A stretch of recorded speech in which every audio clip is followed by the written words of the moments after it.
আসসালামু আলাইকুম। সবাই কেমন আছেন? আলহামদুলিল্লাহ আমি ভালো আছি। আর যে যেখানে আছেন আশা করি সবাই ভালো আছেন।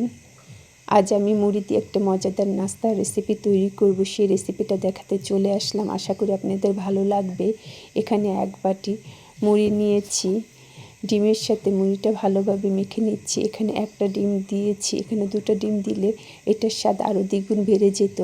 এখন আমি দিয়ে দিচ্ছি 2 টেবিল চামচ গুঁড়া দুধ দিচ্ছি, স্বাদ মতো চিনি দিচ্ছি, সামান্য পরিমাণ লবণ দিয়ে সুন্দরভাবে মেখে নিচ্ছি। যাদের বাচ্চারা কলা খেতে চান না তারা এই নাস্তাটা তৈরি করে দিতে পারেন। আশা করি বাচ্চাদের কাছে ভালো লাগবে। কলার সাথে সুন্দরভাবে মুড়িগুলো মেখে নিচ্ছি।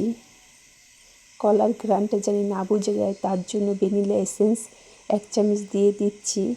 ভালো না লাগলে স্কিপ করতে পারেন। দিয়ে ভালোভাবে আবার মেখে নিচ্ছি। চুলাতে তেলটা হালকা গরম হয়ে এসেছে মতন চামচের সাহায্যে বড়ার মতো করে দিচ্ছি।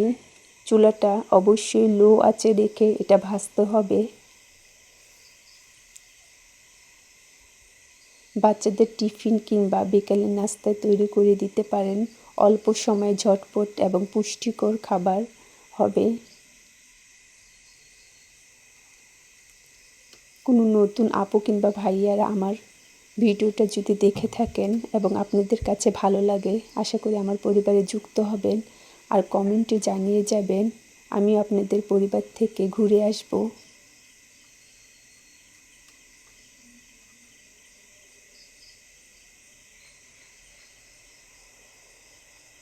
আর যেসব আপু ভাইয়ারা আমার চ্যানেলে যুক্ত আছেন তাদেরকে অসংখ্য ধন্যবাদ ও দোয়া রইল। আমার ভিডিওটা যদি আপনাদের ভালো লাগে তাহলে লাইক কমেন্ট করবেন, আমার পাশে থাকবেন। এরকম মজাদার রেসিপি পেতে হলে আমার চ্যানেলটা সাবস্ক্রাইব করবেন। আজ এই পর্যন্ত রাখি। আসসালামু আলাইকুম।